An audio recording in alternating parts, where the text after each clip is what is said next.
नमस्कार। आप सभी का स्वागत है हमारे YouTube चैनल एक कहानी पर। आज की कहानी है बहू हमारे पीठ पीछे जाने क्या क्या करती होगी। खाने का पहला निवाला मुंह में रखते ही सासू माँ ने अपना राग अलापना शुरू कर दिया।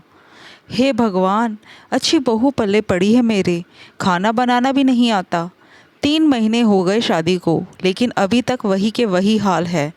ये खाना कोई खाने लायक है? आज मुझे भूखा ही उठना पड़ेगा। नमन के टिफ़िन में तो अचार ही जाएगा आज। अपने ही घर में रोटी भी ढंग की नहीं मिलती। सासू माँ का बड़बड़ाना बदस्तूर जारी था।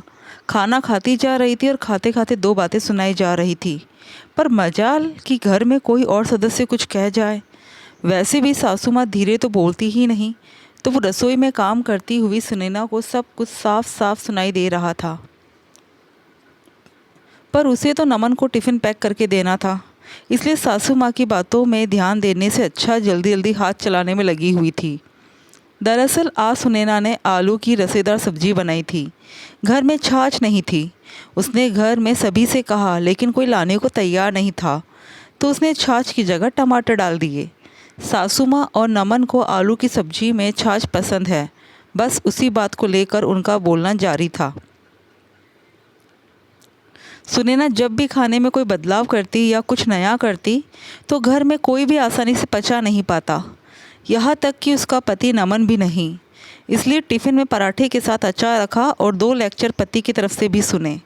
जब पता है कि कोई खाता नहीं है तो बनाती क्यों हो? अपने आप को तो बिल्कुल भी बदलने की कोशिश नहीं करती। सुनैना ने चुप रहना ही ठीक समझा। थोड़ी देर बाद अपने लिए खाना लेकर कमरे में चली गई। खाना खाने बैठी ही थी कि सासू माँ ने बाहर से ताना मारा, अपना ही पेट भरो, बाकी सब तो भूखे मरो। सुनैना का जी तो चाहा खाना छोड़कर उठ जाए, पर अन्न का अनादर नहीं करते। यही सोचकर जैसे तैसे 2 पराठे खाए और अपने काम में लग गई। अक्सर ही ऐसा होता था। इस घर में अगर ज़रा सा भी खाने में बदलाव हो जाता तो सुबह से शाम तक जब तक 10 बार सुना नहीं दिया जाता, तब तक किसी का खाना हजम नहीं होता। और ऐसा नहीं कि सिर्फ ये घर में ही होता था। अगर बाहर भी खाना खाने जाए तो खाना वही पड़ेगा जो सब लोग खा रहे हो। अभी 3 दिन पहले सासू माँ, नमन और सुनैना एक साथ मार्केट गए थे। आते समय रास्ते में चाट पकौड़ी खाने की इच्छा हुई तो सासू माँ और नमन ने अपने लिए छोले टिकिया ऑर्डर की, जबकि सुनैना की डोसा सांभर खाने की इच्छा हुई, लेकिन नमन छोले टिकिया ही लेकर आया। नमन जी, मेरी यह खाने की इच्छा नहीं है, मुझे तो डोसा सांभर खाना था। अरे भला वो भी कोई खाने की चीज़ है, इसे खाकर देखो, बहुत टेस्टी है। हाँ मैं मानती हूँ टेस्टी है, पर मेरी इच्छा बस। अब तुम्हारे लिए क्या अलग से कुछ लेकर आता? पर दोनों की कीमत तो बराबर ही है। देखो बहू, बात पैसों की नहीं है। जो सब लोग खा रहे हैं वही तुम्हें खाना पड़ेगा। अब की बार सासू माँ ने कहा तो सुनैना कुछ कह ही नहीं पाई।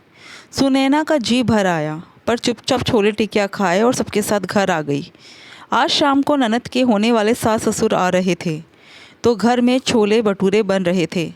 सुनैना को छोले गाढ़ी ग्रेवी वाले पसंद थे, जबकि सभी को छोले रसेदार पसंद है। सुनैना जब छोले बनाने लगी तो उसने ग्रेवी के साथ एक कटोरी छोले निकाल लिए और बाद में पानी डालकर उसे रसेदार कर दिया। जब सासू माँ ने उस एक कटोरी छोले को देखा तो उन्होंने उसी बात को लेकर हंगामा कर दिया। बहू, ये एक कटोरी छोले अलग क्यों निकाल कर रखे हैं? मम्मी जी, मुझे भटूरे के साथ रसेदार छोले पसंद नहीं हैं, तो मैंने अपने लिए थोड़े से कटोरी में निकाल कर रखे हैं। अब एक ही घर में तुम 2 भात करोगी? क्या कमी होती है रसेदार छोले में जो तुम इस तरह की हरकत कर रही हो? हम सबको तो इसी तरह के छोले पसंद है। कल को नई बहू आएगी तो तुम उसे भी ये सब सिखाओगी? मम्मी जी, मैंने ऐसा क्या गलत कर दिया जो आप इस तरह से बातें कर रही हो? अच्छा, मुझे जवाब देती हो तुम? नमन, अभी के अभी किचन में आओ, मुझे तुमसे बात करनी है। माँ की तेज आवाज़ सुनकर नमन रसोई में आ गया। उसके साथ साथ घर के दूसरे सदस्य भी आ गए। सासू माँ ने छोले की कटोरी नमन की तरफ करते हुए कहा, देखो तुम्हारी पत्नी की हरकत। अपने लिए अलग से छोले निकाल कर रखे हैं इसने। पता नहीं और क्या क्या हरकतें करती होगी हमारे घर में। नमन ने गुस्से में सुनैना की तरफ देखा। सुनैना, क्या है ये सब? तुम इस तरह की हरकत क्यों कर रही हो? नमन जी, मुझे रसेदार छोले नहीं भाते, इसलिए मैंने अपने लिए सिर्फ एक कटोरी छोले निकाल कर अलग रखे हैं। तो जो सबके लिए बनता है तुम वो नहीं खा सकती क्या? थोड़ा तो बदलाव करो अपने आप में। अपने पति की बात सुनकर सुनैना की आंखों में आंसू आ गए। बदलते बदलते इतना बदल गई कि कहाँ खो गई पता ही नहीं चला।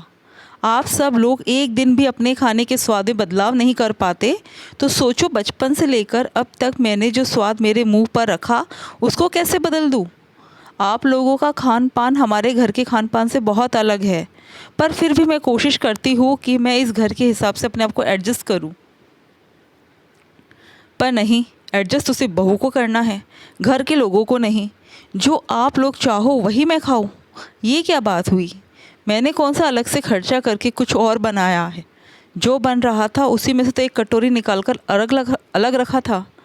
100 दिन में अगर एक दिन मैंने मेरी मर्ज़ी का खा लिया तो क्या फ़र्क पड़ गया? हमेशा तो आप लोगों की मर्ज़ी के अनुसार ही खाती हूँ। जब देखो तब जो सब खाते हैं वही तुम खाओ, तो कभी आप लोग भी तो मेरी मर्ज़ी का कुछ खा लिया करो। आखिर मैं भी तो इस घर की सदस्य हूँ ना। आप लोग भी तो अपने अनुसार जब टेस्ट बदलना चाहते हो तो बाहर खाकर आ जाते हो। अब बहू तो अकेली बाहर भी नहीं जा सकती, तो भला टेस्ट कैसे बदले? मेरी इच्छा का सम्मान करना भी आपकी जिम्मेदारी है। जब मैं आपके अनुसार खा सकती हूँ तो क्या आप कभी कभार मेरे अनुसार नहीं खा सकते? कल को आपकी बेटी भी ससुराल जाएगी तो क्या वो भी अपने स्वार्थ के साथ इसी तरह तरसती रहेगी? सुनैना की बातों का किसी के पास कोई जवाब नहीं था, पर ससुराल वाले इतनी जल्दी बदल जाए ऐसा हो ही नहीं सकता। वक्त के साथ सुनैना को ही बदलाव करना पड़ा। दोस्तों, आपको कहानी कैसी लगी कमेंट करके ज़रूर बताइएगा और हमारे चैनल को सब्सक्राइब ज़रूर कीजिएगा। धन्यवाद।